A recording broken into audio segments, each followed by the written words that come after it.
With the score tied in the 5th minute of stoppage time, Kroos seemed to remind Reus of a tricky set play from training that will live in World Cup lore.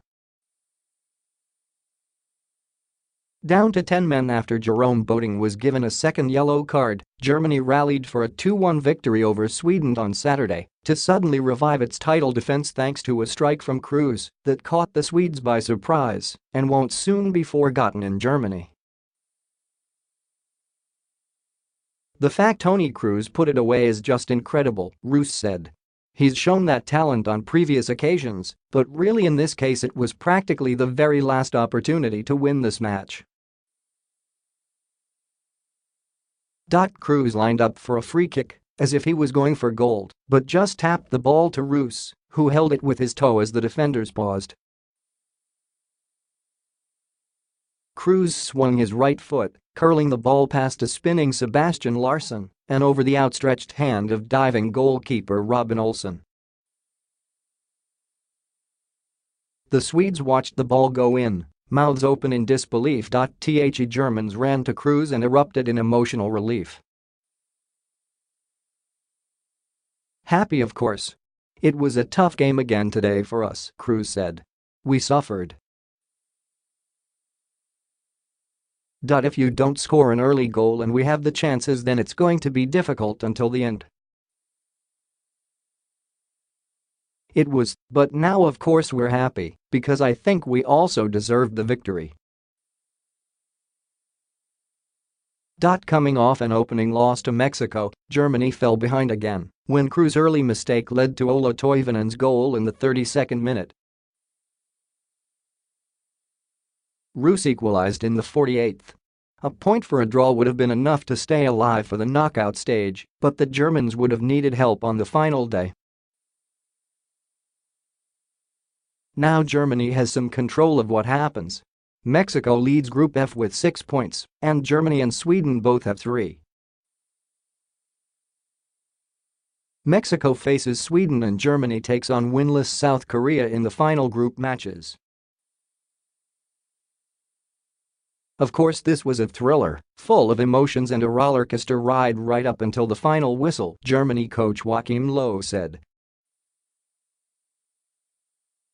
"Crazy as it seems, all 4 teams still have a chance to advance on the final day. There's nothing strange to get ready for that match," Sweden coach Jan Andersson said. "We still have an excellent opportunity to qualify. For 90-plus minutes, Germany looked as if it would enter the final match facing the same possible fate as Spain and Italy and potentially become the 3rd straight defending champion to fail to reach the knockout stage. They played the final 10 minutes without Boateng. Toivonen gave Sweden the lead, but Germany controlled every aspect by playing aggressive and attacking soccer. Germany forced Sweden to play defensively for almost the entire second half, and eventually the attack paid off. Something that I did appreciate today was that we didn't lose our nerve, we didn't panic after going down after conceding a goal," Löw said. "We kept a level head. Reus scored to pull Germany even, finishing Timo Werner's cross that was tapped by halftime substitute Mario Gomez and caused the ball to pop up perfectly for Reus to finish with his leg. Olsen made a major save by stopping Gomez's header in the 88th minute and Julian Brandt hit the post in the 90th, but he had no chance at Kroos' strike. This is probably heaviest conclusion that I've experienced in my career," Andersson said.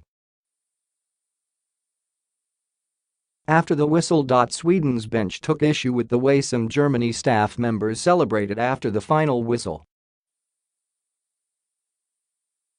There was a confrontation between members of both teams on the sideline at midfield, and the 2 groups had to be separated. Löw said he didn't see any gestures or aggressive gestures directed at the Swedes.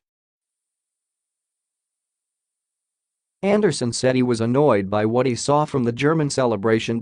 People behaved in ways that you don't do, Andersson said. You cheer together, maybe, and you leave your opponents to feel sad, and that is the end of it.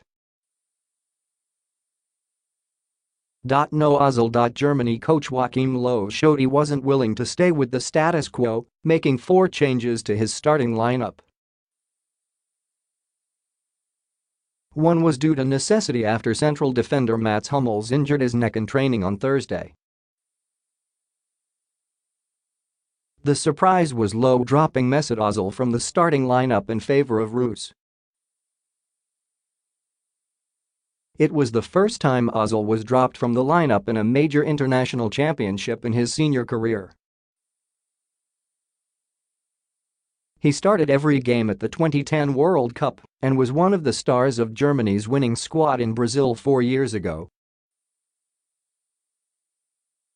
It was important to give Ozil a break today, Löw said. Injuries. Germany midfielder Sebastian Rudy broke his nose when he was caught by the foot of a Swedish player in the first half, Löw said. Rudy had to be replaced by Ilkay Gundogan. Group dynamics. The victory puts the Germans back on track to advance to the knockout stage if it can get a win against South Korea and have a better goal differential than the Swedes or Mexico, depending on the outcome of their final match. Even if it does advance, Germany may be looking at being the number 2 team from the group and potentially a match-up with Brazil in the round of 16.